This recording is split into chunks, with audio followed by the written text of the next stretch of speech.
Are you sure you can't feel anything on your left side? The nurse's voice sounded far away, like she was speaking through water. I tried to answer, but my tongue felt thick, useless. My eyelids were concrete slabs I couldn't lift. Ms. Chun, can you hear me? We need you to stay awake. Chun. That was wrong. My last name wasn't Chun anymore. It was Morrison. I've been Lily Morrison for 3 years now. Ever since I married Derek at that small chapel in Portland with the fairy lights and the string quartet that my sister Vanessa had insisted we needed. Vanessa. Something about that name made my chest tighten, but I couldn't remember why. I forced my eyes open. Fluorescent lights burned into my retinas. A hospital room. Beeping machines. The sharp smell of disinfectant mixed with something metallic that made my stomach turn. There she is, the nurse said, leaning into my field of vision. She was young, maybe mid-20s, with kind eyes that didn't match the tension in her jaw. Lily, I need you to listen very carefully. You just came out of surgery. Do you remember why you're here? Surgery. The word triggered something. A memory trying to surface through the fog of anesthesia. Uncle Martin. Stage 4 kidney failure. The family meeting 3 months ago where Mom had broken down crying, saying we were losing him. The testing. The discovery that I was a perfect match. The donation, I whispered, my voice cracking. Uncle Martin. Did it work? The nurse's expression shifted. Something flickered across her face that I couldn't read. Pity? Confusion? Ms. Morrison, I'm going to get the doctor. Don't try to move. She left before I could ask anything else. I tried to sit up and immediately regretted it. Pain exploded through my left side. So sharp and sudden that black spots danced across my vision. I gasped, falling back against the pillows. My name is Lily Morrison. I'm 32 years old. Until yesterday, I was a middle school art teacher in Seattle with a small apartment in Capitol Hill. A husband I thought I knew and a sister I would have died for. Notice I said until yesterday, because what I'm about to tell you isn't a story about generosity or family loyalty or the beautiful act of saving a life through organ donation. This is a story about how the two people I trusted most in this world conspired to steal a piece of my body while I was unconscious and sell it to the highest bidder. The door opened again. This time, an older man in a white coat entered, followed by the nervous nurse and another woman in a dark pantsuit who had hospital administrator written all over her. Mrs. Morrison, the doctor said, his tone carefully measured. I'm Dr. Patel. I performed your nephrectomy yesterday afternoon. How's my uncle? I asked immediately. When can I see him? Dr. Patel exchanged glances with the woman in the pantsuit. Mrs. Morrison, I need to ask you something important. Did you consent to donate your kidney to Martin Chen? Of course I did. We did all the paperwork months ago. The compatibility tests, the psychological evaluation, everything. And your husband, Derek Morrison, was involved in this process? The way he said Derek's name made something cold settle in my stomach. He drove me to all my appointments. He was supportive. Why are you asking me this? The administrator stepped forward. Mrs. Morrison, I'm Karen Westfield, head of patient services. We have a very serious situation.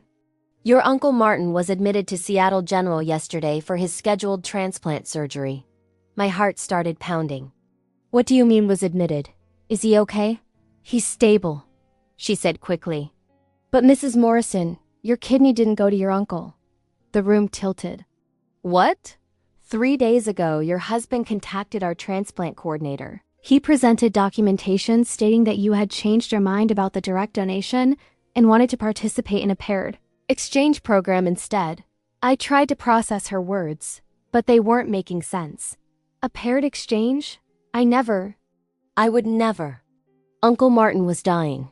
Dr. Patel's expression was grim. The documentation appeared legitimate. It had your signature, or what we believed was your signature. Your husband claimed you wanted to help multiple patients through the exchange program rather than just one family member. Where's my kidney? The question came out as a whisper. Silence. Dr. Patel, where's my kidney? We don't know, the administrator admitted. The paired exchange was arranged through what we now believe was a fraudulent intermediary organization. The recipient information we were given doesn't exist. Neither does the organization itself. Mrs. Morrison, we believe your organ was sold on the black market. The words hung in the air like smoke. Sold. My kidney.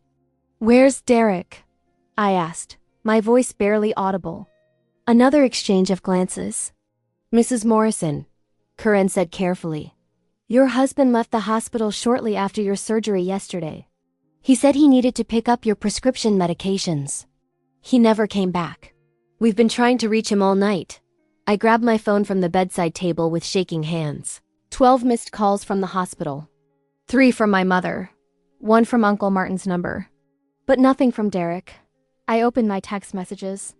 The last conversation with my husband was from 2 days ago, the night before my surgery. Derek, I'm so proud of you, babe. You're saving a life tomorrow. I love you so much. Me couldn't do it without you. Love you too. I scrolled up, looking for anything suspicious, any sign I had missed. And then I saw it. A text from 3 weeks ago that I'd barely registered at the time. Derek, Vanessa and I are going to grab lunch tomorrow to discuss the surprise party for your birthday. Don't worry, we're planning something special. Vanessa, my younger sister. The one who'd been too busy to visit in the months leading up to my surgery. The one who'd sent a brief text the night before saying she couldn't make it to the hospital because of a work emergency. I opened Instagram with trembling fingers.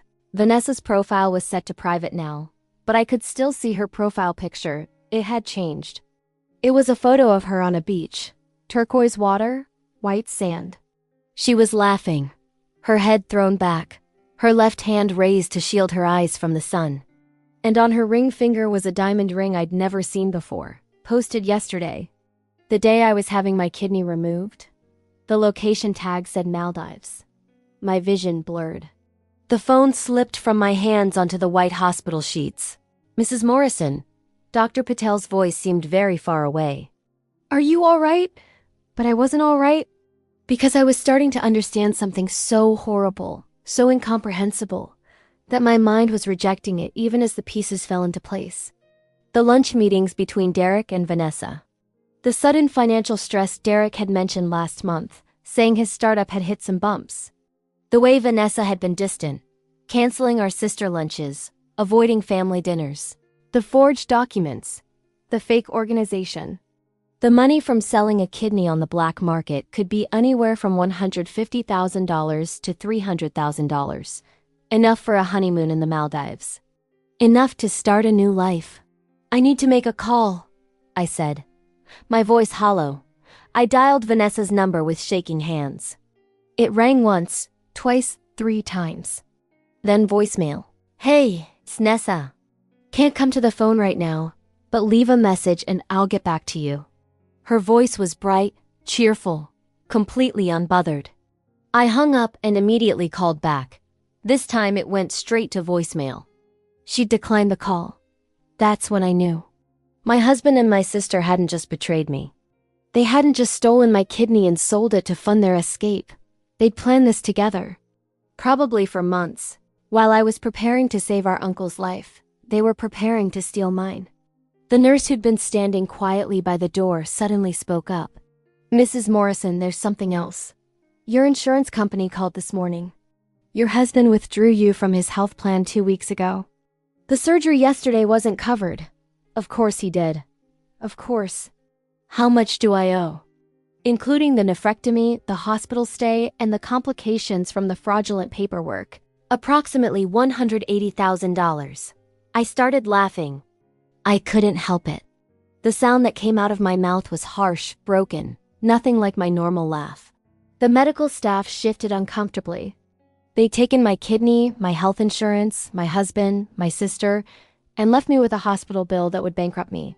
And somewhere in the Maldives, they were probably drinking cocktails on a beach, celebrating their new life together, funded by a piece of my body. But here's what Derek and Vanessa didn't know as they posted their vacation photos and planned their future. What they couldn't have known is they forged my signature and arranged their illegal organ sale. I'm not the same person I was before I woke up in this hospital bed. That Lily Morrison, the one who trusted easily and loved unconditionally and believed family was everything, she died on that operating table. The woman who woke up is someone different. Someone who understands that trust is a weapon people use against you.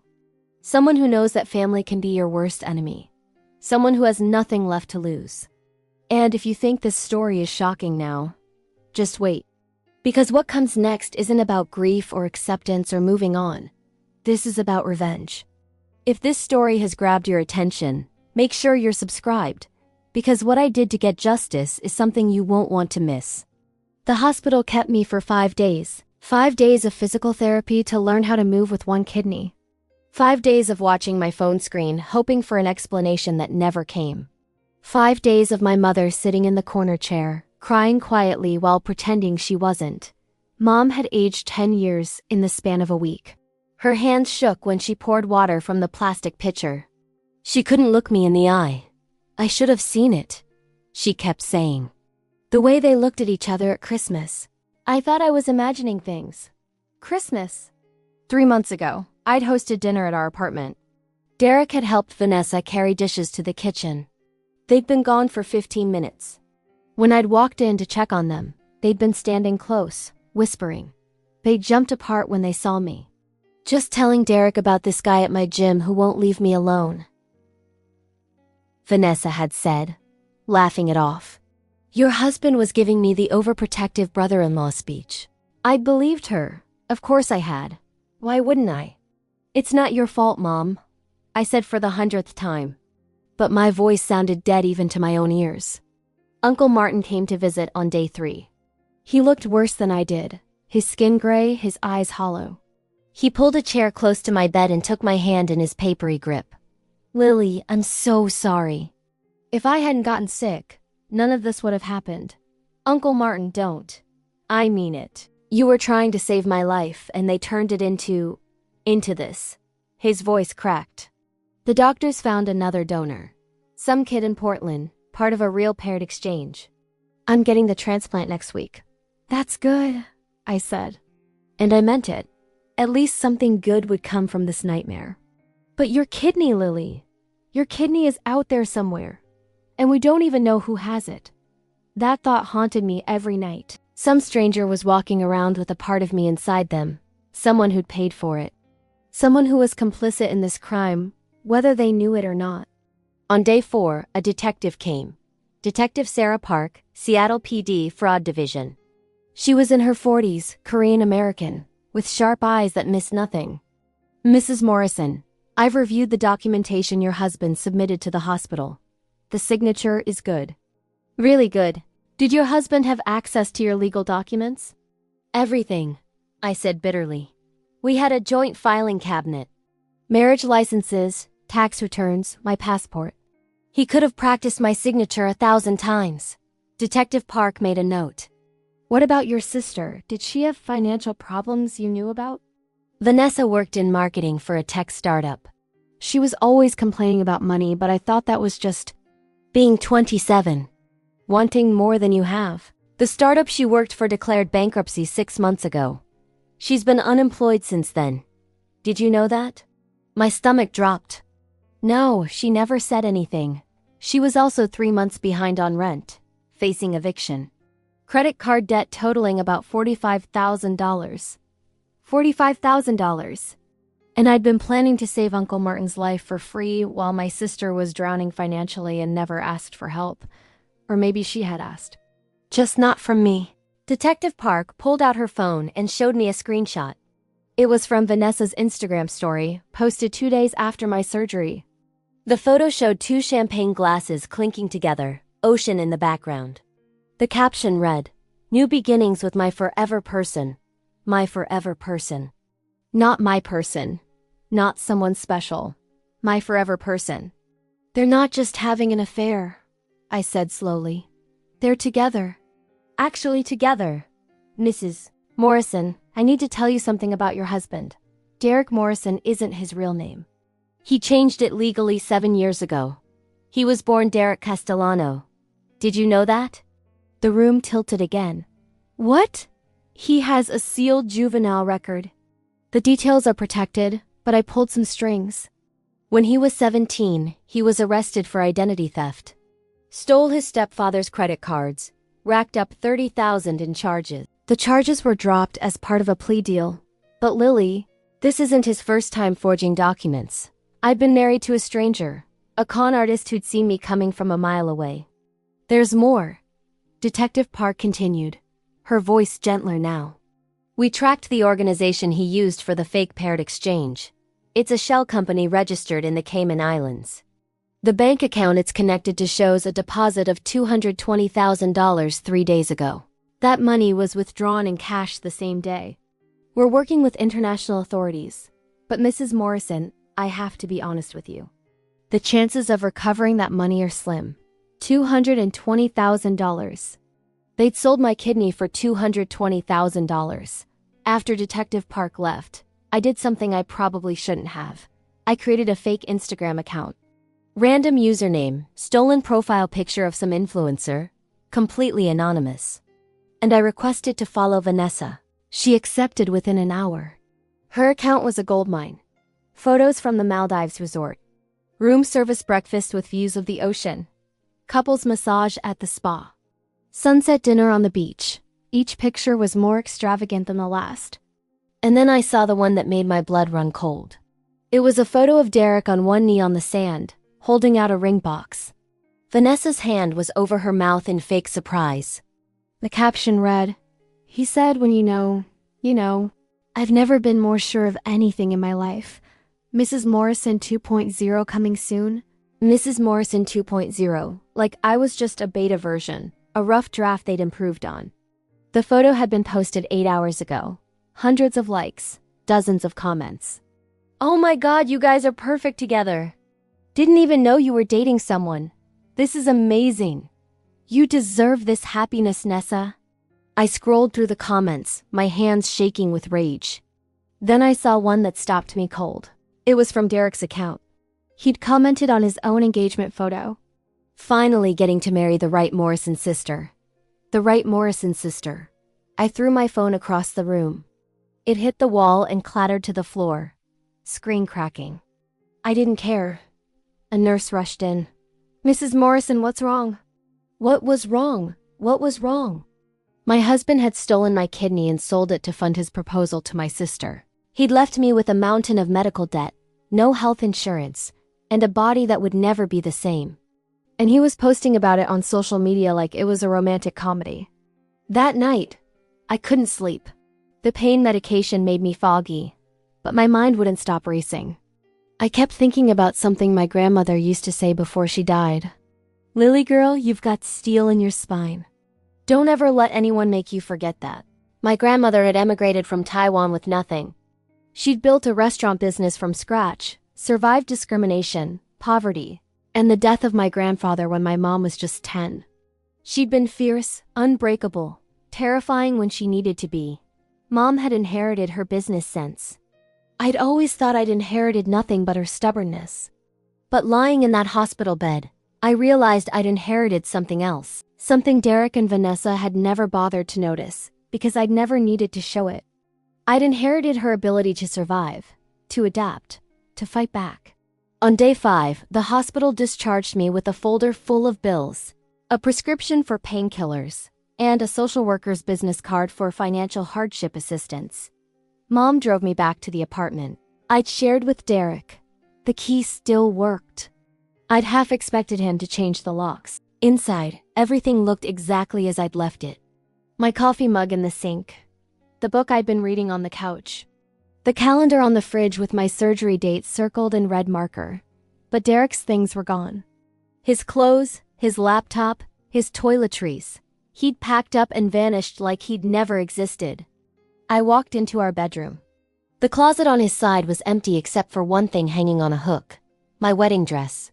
He'd left my wedding dress behind. A white ghost mocking me from the shadows. I pulled it down and noticed something in the pocket. An envelope. Inside was a handwritten note on hotel stationery. The Cascadia Hotel, downtown Seattle. Dated 2 weeks before my surgery.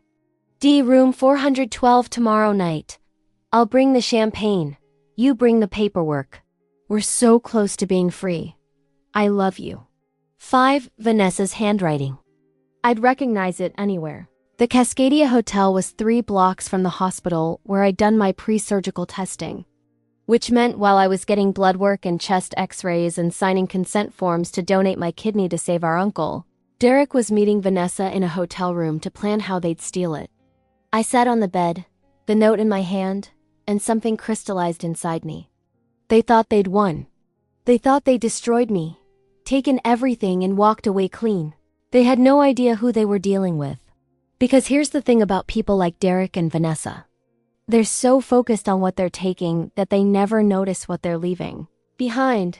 Clues, evidence, patterns. And I was very good at noticing patterns. It's what made me a good teacher. I could see when a student was struggling before they even knew it themselves. I could read body language, track behavioral changes, spot the signs everyone else missed. I just never thought to turn that skill on my own family. But now I would. Now I'd use everything I knew about them against them. I opened my laptop, ignoring the pain in my side, and started making a list. Derek's weaknesses: arrogance, greed, a need to be admired. Vanessa's weaknesses: impulsiveness, social media addiction, a desperate need for validation. And their biggest mistake? They'd underestimated me. Looked at quiet, kind Lily Morrison and seen a victim. Someone who'd cry and grieve and eventually move on. They had no idea that the woman they'd betrayed wasn't planning to move on. She was planning to move forward, toward them. With a purpose. My phone buzzed. A text from an unknown number. Mrs. Morrison, this is Detective Park. Found something you need to see. Can you come to the station tomorrow? I texted back immediately. I'll be there. As I closed my laptop, I caught my reflection in the darkened screen. The woman looking back at me had my face, but different eyes, harder, colder, dangerous. The Seattle Police Department's fraud division occupied the 3rd floor of a building that smelled like burnt coffee and old paperwork. Detective Park met me in the lobby, her expression unreadable. Thanks for coming in. Follow me. She led me to a small conference room with fluorescent lighting that made everything look slightly green. On the table was a manila folder and a laptop. Before I show you what we found, I need to ask. Have you had any contact with your husband or sister since the surgery? No. Vanessa blocked my number. Derek's phone goes straight to voicemail. Good. Keep it that way. Detective Park opened the laptop and turned it toward me. We executed a warrant on Derek's email account. Found correspondence with someone named Chen Wei. Does that name mean anything to you? I shook my head. Chen Wei runs a medical tourism company based in Manila. They arrange transplants for wealthy patients who can't get organs through legal channels. Your husband has been in contact with him for 6 months. She pulled up an email chain. I leaned forward, reading. Derek to Chen Wei, 4 months ago. My wife is a perfect match for a family member. She's committed to the donation. What if the organ became available through alternative channels? What's the market rate? Chen Wei's response. Healthy kidney from compatible donor. Western medical standards. $200 to 50K USD. I have clients waiting. But timing is critical. Organ must be harvested under proper surgical conditions. Derek. The surgery is already scheduled at a legitimate hospital. If the paperwork could be ... redirected ... would that work? Chen Wei. Very clever. Yes. I can provide documentation for paired exchange. Your hospital will never know. Payment in cash, untraceable. But I need 30% upfront, $66,000. I felt sick. Derek paid him $66,000? He took out a personal loan against his startup 3 months ago. Told the bank it was for equipment. We traced the wire transfer to an account in Manila. So Chen Wei has my kidney. He sold it to one of his clients. Detective Park's expression darkened. Actually, we don't think the kidney ever left the country. Chen Wei has a network in the US. Someone here, someone with surgical access, diverted the organ to a private recipient. We're working with the FBI, but Mrs. Morrison, these networks are sophisticated. They've got doctors, administrators, even transplant coordinators on their payroll. Someone at Seattle General was in on this? We're investigating. But here's where it gets interesting. She opened the folder and pulled out printed Instagram screenshots, More photos from Derek and Vanessa's Maldives trip. Your sister has been very active on social media. Too active. She posted about the resort they're staying at. The flights they took. Even the credit card they're using. See this photo? It showed a receipt on a restaurant table. You could clearly read, Anantara Kahava, Villa 24, Morrison Chun Party of 2. Morrison/Chun, I said slowly. She's using her maiden name. And they were sloppy enough to photograph their room number. We contacted the resort. Derek Morrison and Vanessa Chen checked in 8 days ago for a 3-week stay. The reservation was paid in cash. $42,000.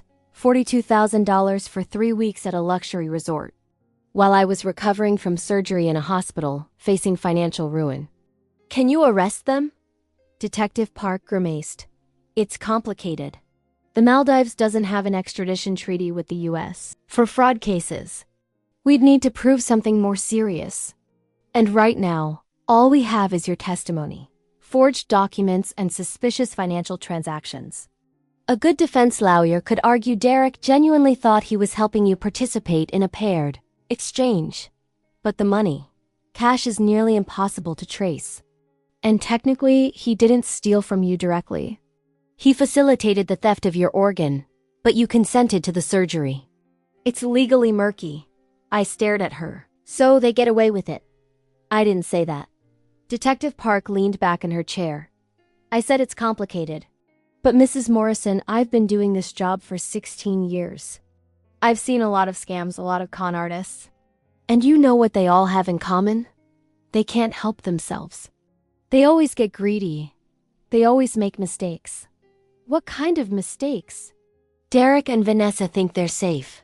They're posting photos, living openly, spending money. That kind of arrogance leaves a trail. And when they come back to the US, and they will come back, we'll be ready. When? How long? Their return flights are booked for 3 weeks from now. Seattle-Tacoma International. Gate C7. Detective Park smiled grimly. We'll have officers waiting. 3 weeks. 21 days of watching them live my nightmare as their dream vacation. I left the police station with copies of the email evidence and a promise from Detective Park that she'd keep me updated. But as I walked to my car, I realized something. I couldn't wait 3 weeks. Every day they were out there, celebrating, posting photos, rubbing their betrayal in my face, was a day I felt like I was suffocating. I needed to do something. Now. When I got home, there was a woman sitting on the steps outside my apartment building. She was in her early 50s, Asian American, wearing a sharp gray suit and carrying a leather briefcase.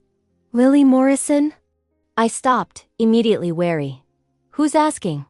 My name is Grace Lynn. I'm an attorney specializing in medical malpractice and fraud. I'd like to talk to you about your case. I didn't call a lawyer. I know. Your Uncle Martin did. He told me what happened. May I come up? I hesitated. Then I noticed the briefcase had a logo on it. Lynn and Associates, Medical Litigation. 5 minutes, I said. Inside my apartment, Grace Lynn didn't waste time. She set her briefcase on my coffee table and pulled out a tablet. Seattle General Hospital violated multiple protocols in your case.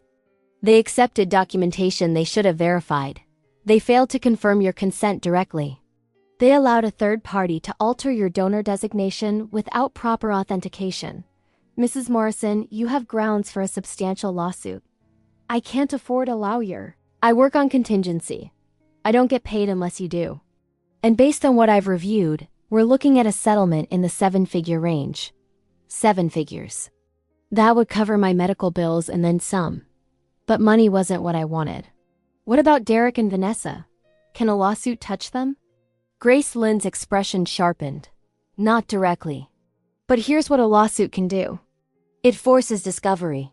That means the hospital has to turn over every document, every email, every communication related to your case. If there's evidence that your husband bribed someone, if there's proof of conspiracy, if there's anything that connects him to the illegal organ trafficking network, we'll find it. And then we hand it to the prosecutors. I sat forward. How long does that take? If we file immediately, discovery could start in 30 days. Depositions in 60. We'd be interviewing hospital staff, transplant coordinators, anyone who touched your case. Someone knows something, Lily. Someone always does. And people talk when they're under oath with their careers on the line. For the first time since I'd woken up in that hospital room, I felt something other than rage and grief. I felt hope. Where do I sign? Grace pulled out a contract. As I read through it, she added, "There's something else. I have a private investigator on staff. Former FBI. He's very good at finding things people don't want found. With your permission, I'd like him to start digging into Derek and Vanessa's background. Financial records, employment history, past relationships, everything." "Yes, do it." She made a note. "One more thing. Have you considered going public with your story? Public? Social media. Local news. These days, public pressure can be more effective than legal action, especially when the defendants are young and image conscious. People like your sister who live on Instagram, they can't handle that kind of exposure." I thought about Vanessa's carefully curated feed, her brand partnerships, her influencer friends, the person she pretended to be online. If I go public, won't that compromise the legal case? Not if we're strategic. You don't accuse them directly. You tell your story. My kidney was stolen and sold. Let people draw their own conclusions. Let the internet do what the internet does best. Detective Park told me not to contact them. I'm not suggesting you contact them. I'm suggesting you let them know you're not hiding. You're not ashamed. You're not going away. After Grace left, I sat alone in my apartment, thinking. Derek and Vanessa had taken my kidney, my marriage, my trust. They'd left me with debt and trauma and scars. But they'd also left me with something they didn't intend to give me. They'd left me with anger. Clear, focused, purposeful anger. And I was learning that anger, properly channeled, was an incredibly useful tool. I opened my laptop and started a new document. Not for a lawsuit, not for the police. For me. The people who stole my kidney, a timeline. I began listing everything I knew. Dates, places, names. The hotel where Derek and Vanessa had planned the theft. The bank where Derek had taken out the loan. The medical tourism company in Manila. Chen Wei's email address. The resort in the Maldives. Villa 24. Then I started a second document. What they don't know, I know. Derek didn't know I'd found the note from Vanessa. He didn't know I created a fake Instagram account to follow them. He didn't know about Detective Park's investigation or Graceland's lawsuit or the evidence that was piling up against them. They thought I was broken, traumatized, alone. They thought wrong. My phone buzzed. A text from an unknown number. "Mrs. Morrison, this is James Chun, Graceland's investigator. Found something you'll want to see. Derek Morrison isn't just a con artist. He's done this before. Different city, different name, different woman. We'll send full report tomorrow." She got away. You won't have to. I read the text 3 times. Derek had done this before. He had a pattern, a history, which meant he had victims. And victims could testify. I texted back. "Send me everything." That night, I did something I hadn't done since the surgery. I looked at myself in the mirror. Really looked. The scar on my left side was angry red, still healing. It curved from my rib cage to my hip, a permanent reminder of what they'd taken. But as I stared at it, I realized something. This scar was proof I'd survived. Proof I was stronger than they'd calculated. Proof that you could cut me open, take pieces of me, and I'd still be standing. I touched the scar gently. Then I grabbed my phone and took a photo. I opened Instagram. My real account this time. The one with my name, my face, my life. I hadn't posted since before the surgery. My last photo was from 2 months ago. Me and Derek at a Seahawks game, smiling like we didn't have a care in the world. I uploaded the photo of my scar. No filter. No caption. Just the raw, brutal truth of what had been done to me. Then I wrote, "Someone I trusted stole a piece of my body while I was unconscious and sold it to the highest bidder. This is what betrayal looks like. This is what survival looks like. And this is just the beginning of my story." I hesitated for just a moment. Once I posted this, there was no going back. This was war. Then I thought about Derek on one knee in the sand, proposing to my sister with money he'd made from selling my kidney. I hit share. Within an hour, I had 300 comments. Within 2 hours, 1,000. By morning, the post had been shared 5,000 times. People were angry. People wanted justice. People were tagging news stations, true crime podcasts, advocacy groups. And somewhere in the Maldives, in Villa 24 at the Anantara Kahava Resort, I imagined Derek and Vanessa's phones starting to blow up with notifications. Starting to realize that maybe they hadn't gotten away as cleanly as they'd thought. Starting to understand that the quiet art teacher they'd betrayed wasn't so quiet anymore. My Instagram post went viral in ways I never imagined. By day 2, it had been shared over 20,000 times. News outlets were picking it up. Seattle teacher's kidney stolen and sold by husband was trending on Twitter. True crime TikTokers were making videos.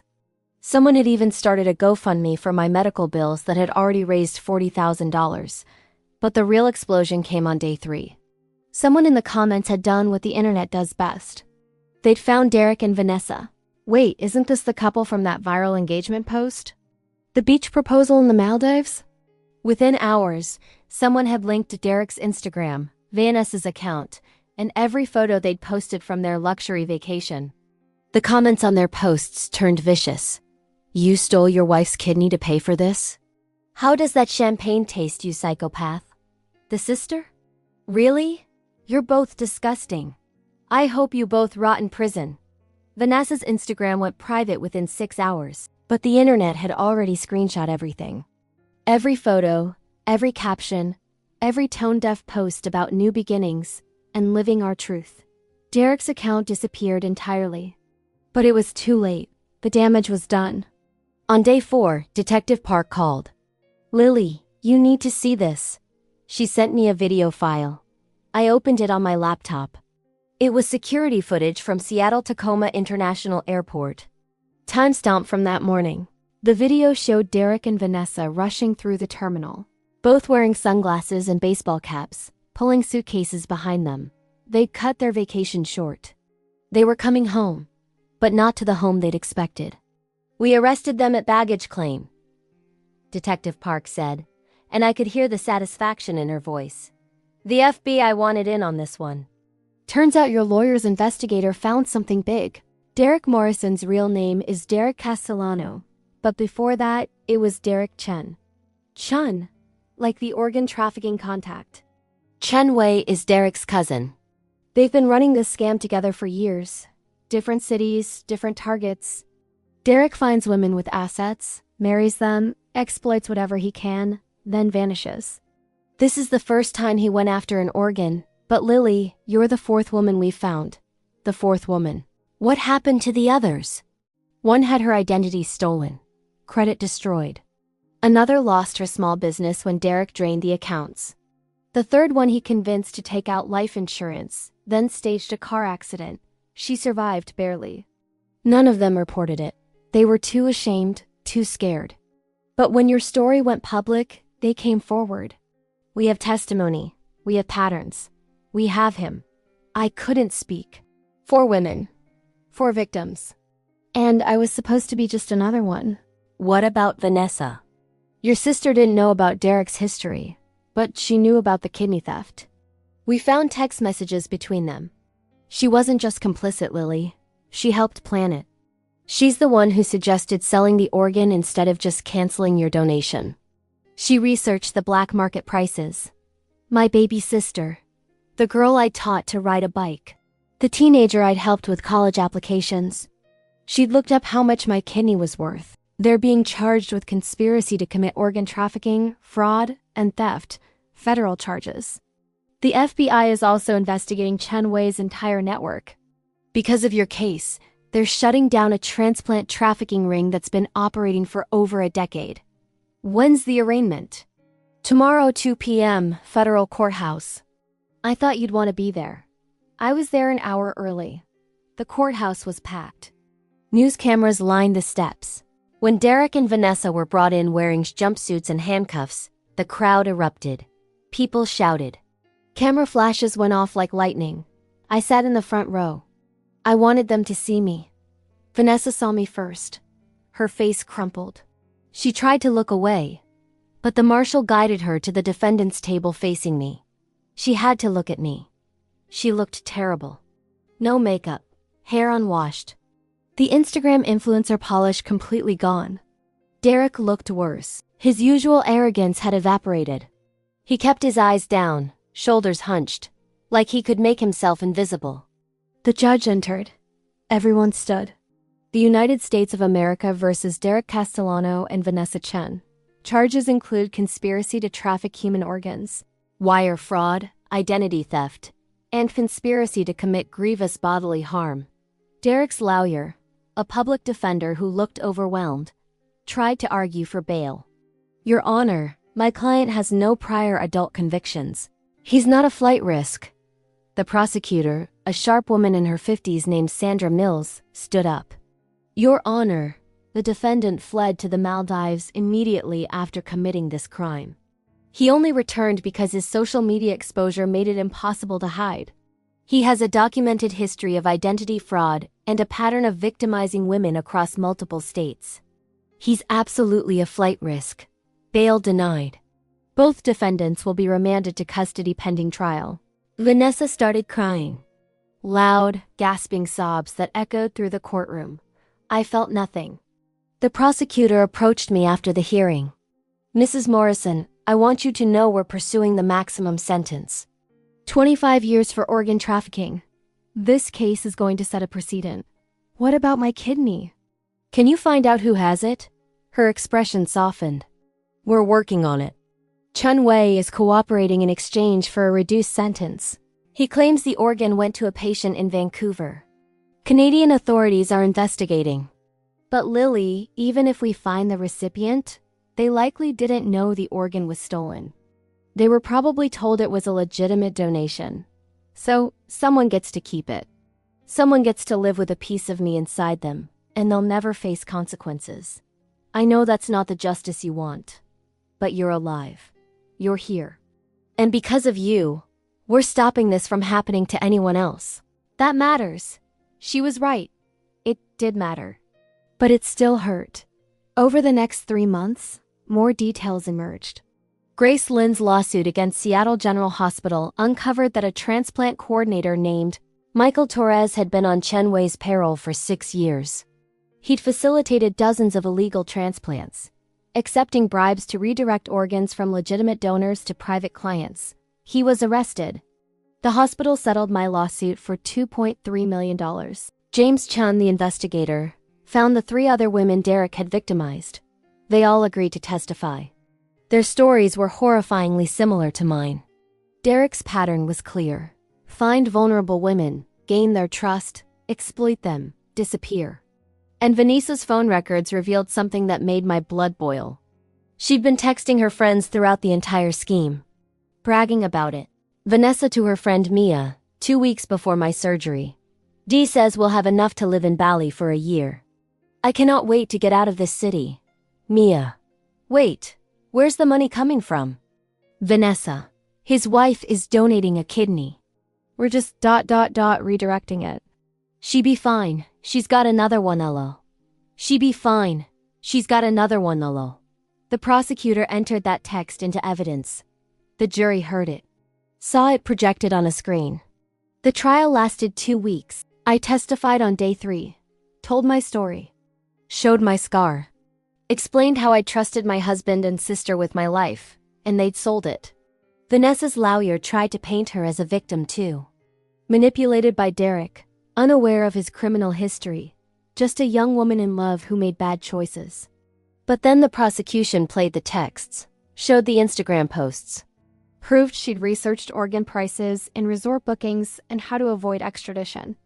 The jury deliberated for 4 hours. Guilty on all counts.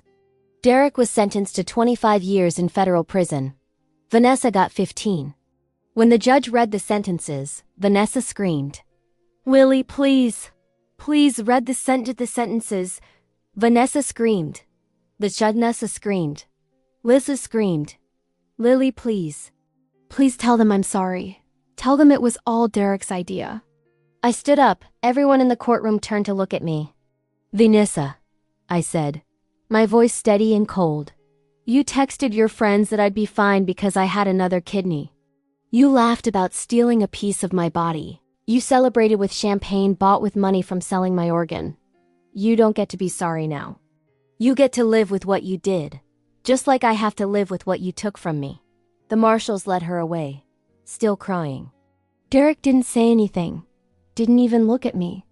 Just shuffled out in his shackles like the coward he'd always been. Outside the courthouse, reporters swarmed me. Lily, how does it feel to get justice? What would you say to other victims of organ trafficking? Do you have a message for your sister? I thought about it. Then I looked directly into the cameras. If you're watching this and you've been betrayed by someone you trusted, I want you to know something. They took pieces of me. They thought they destroyed me. But I'm still here, I'm still standing. And they're the ones who lost everything. Don't let anyone convince you that being a victim means staying a victim. Fight back. Tell your story. The truth is more powerful than you think. The clip went viral. Again. This time I didn't care about the views or the shares or the comments. I cared about the messages I received from other survivors. Women who'd been exploited, stolen from, betrayed. Women who said my story gave them courage to come forward with theirs. If this story of justice has moved you, make sure you're following along. Because what comes next shows that sometimes the best revenge isn't just winning in court. It's rebuilding a life they never wanted you to have. That night, I went home to my apartment. The same apartment where I'd found Vanessa's note. Where I'd discovered their betrayal. Where I'd started planning my fight back. But it didn't feel like the same place anymore. It felt like the place where Lily Morrison had died and someone stronger had been born. 6 months after the trial, I received a letter. It came in a plain white envelope, postmarked from Vancouver, no return address. Inside was a single handwritten page. Dear Miss Morrison, you don't know me, but I'm alive because of you. Not because of what was taken, but because of what you did after. My name is Patricia Okonkwo. I'm 34 years old. I have 2 daughters. I was dying of kidney failure when I received a transplant 18 months ago. I was told it was from an anonymous donor who'd passed away. I never questioned it. I was just grateful to be alive. When your story broke, Canadian authorities contacted me. They told me the truth about where my kidney came from. I can't describe the horror I felt. Knowing that someone had been violated, stolen from, so that I could live.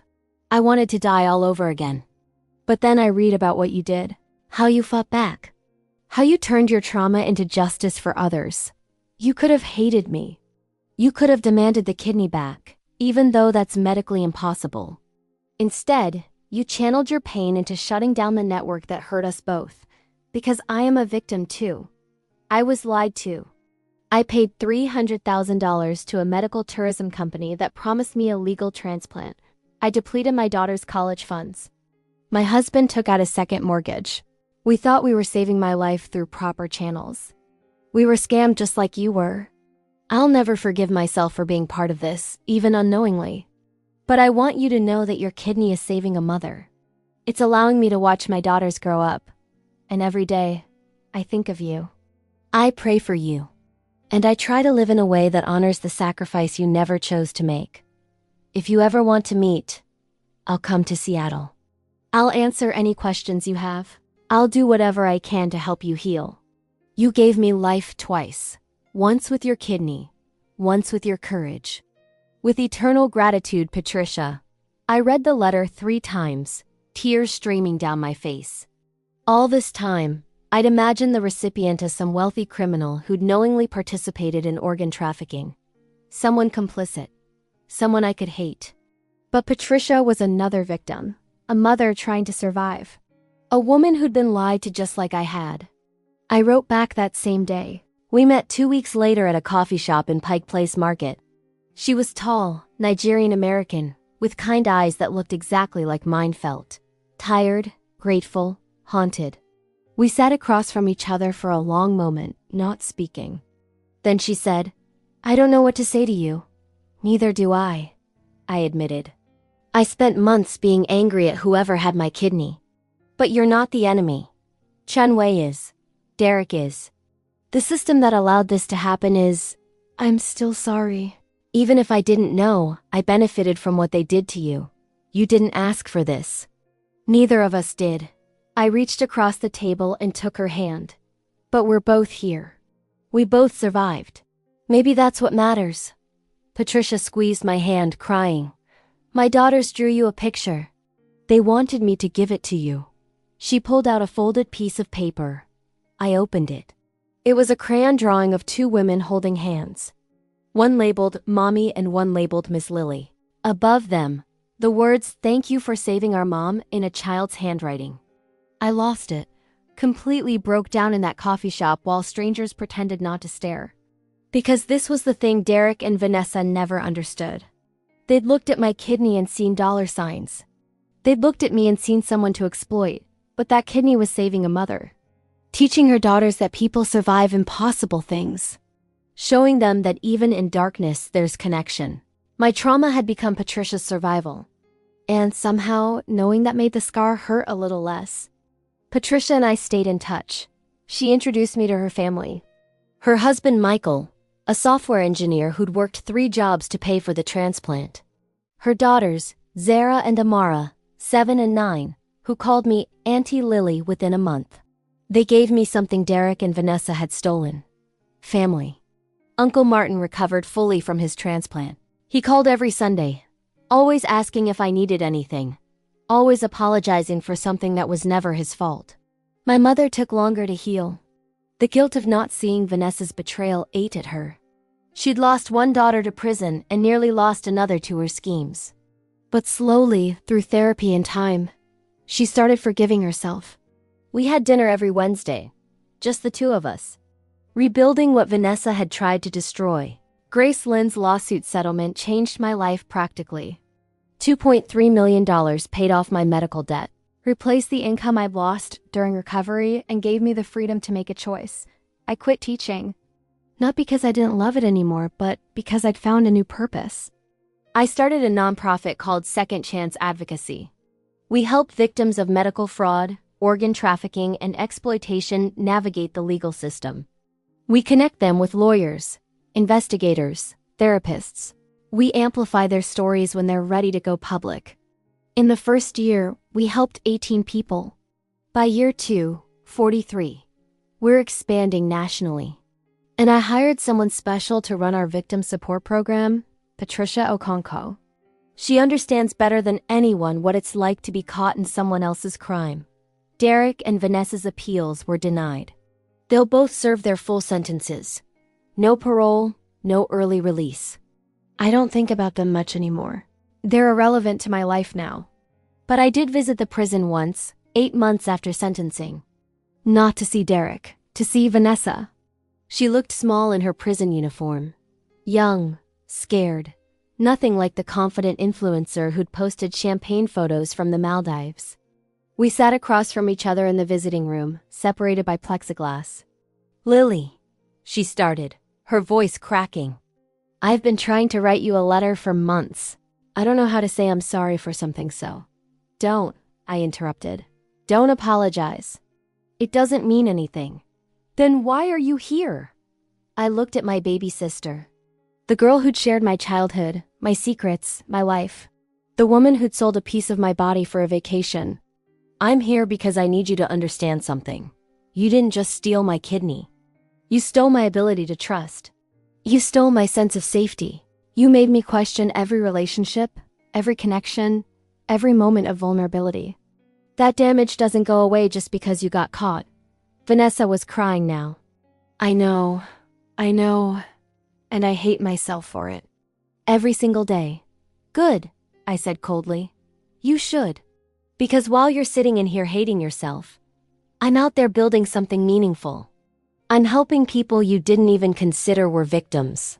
I'm turning the worst thing that ever happened to me into something that matters. You took pieces of me, Vanessa. But I'm using what's left to build something you could never destroy. I stood up. Wait, Lily, please. Will we ever be sisters again? I looked at her for a long moment. No, I said finally. That Lily died on an operating table. The woman standing here now doesn't have a sister. She has a past she survived. And you're just part of that past. I walked out. Never looked back. That was a year ago. Today, I'm standing in the Second Chance Advocacy office, looking at a wall covered in photos. Survivors we've helped. People who were exploited, betrayed, stolen from, and fought back. Patricia walks in with coffee. Meeting starts in 10. The woman from Portland is here. The one whose ex-boyfriend stole her identity. I'll be right there. She pauses at the door. Lily, I never asked you this, but do you regret it? Any of it? If you could go back and not marry Derek, not trust Vanessa, would you? I touch the scar on my side through my shirt. It's faded now, just a pale line that reminds me I survived. If I could go back, I'd protect that version of myself. I'd warn her. I'd tell her that trust is a gift, not a given. But I wouldn't erase what happened. Because that trauma created this. I gesture to the office, the photos, the evidence of lives rebuilt. It created purpose. It created strength. It created someone who refuses to let other people be victimized the way I was. Patricia smiles. Your kidney saved my life. Your courage saved so many others. Our courage, I correct. You came forward too. You told your story. That matters just as much. My phone buzzes. A message from Detective Park. Lily, wanted you to know. Chen Wei's trafficking network is completely dismantled. 19 arrests across 4 countries. None of this happens without you. You changed everything. I read it twice. Then I look back at the wall of survivors. Derek tried to destroy me. He looked at my kindness and saw weakness. He looked at my trust and saw opportunity. He thought taking a piece of my body would break me. He was wrong. The best revenge isn't destroying the people who hurt you. It's proving they couldn't destroy you.